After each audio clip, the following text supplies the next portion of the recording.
Each year in the UK, there are around 2,500 cases of bacterial meningitis and about 5,000 cases of viral meningitis.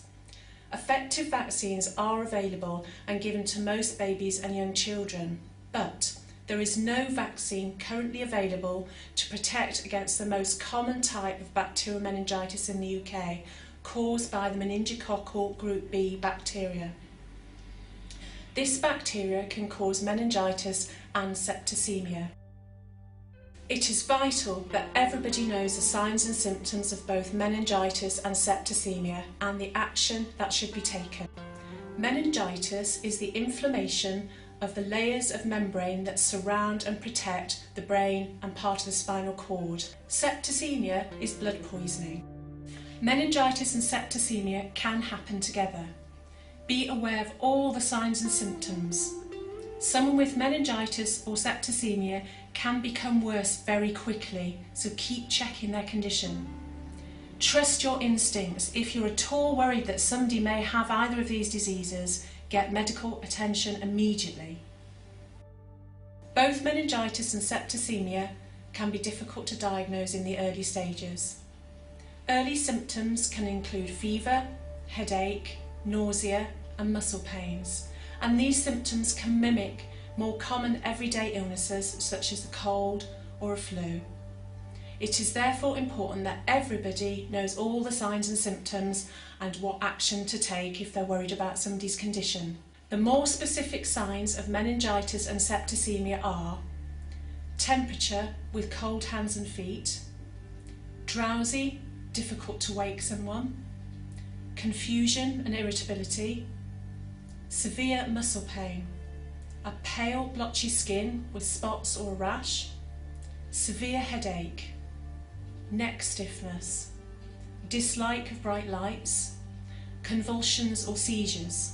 Other symptoms to look for in young babies, which could also indicate meningitis or septicemia, include the baby becoming fretful and not like being handled. They may be floppy and unresponsive. Their breathing may become rapid and they may make a grunting noise. They may have an unusual cry or a moan.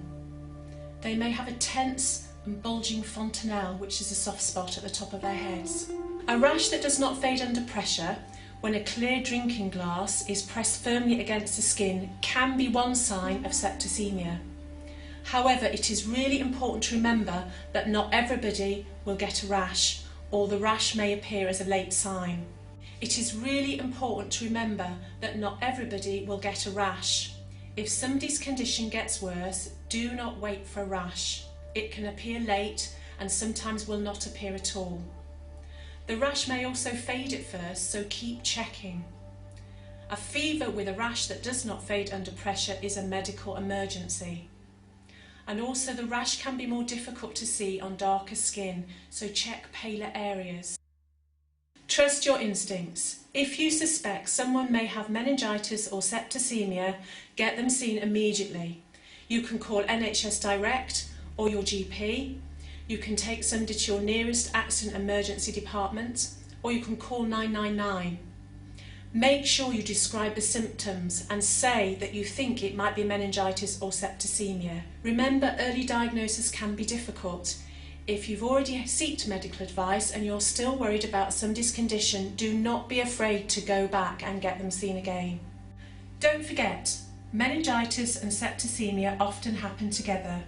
You need to know all the signs and symptoms. Symptoms can appear in any order and some may not appear at all. Don't wait for the rash.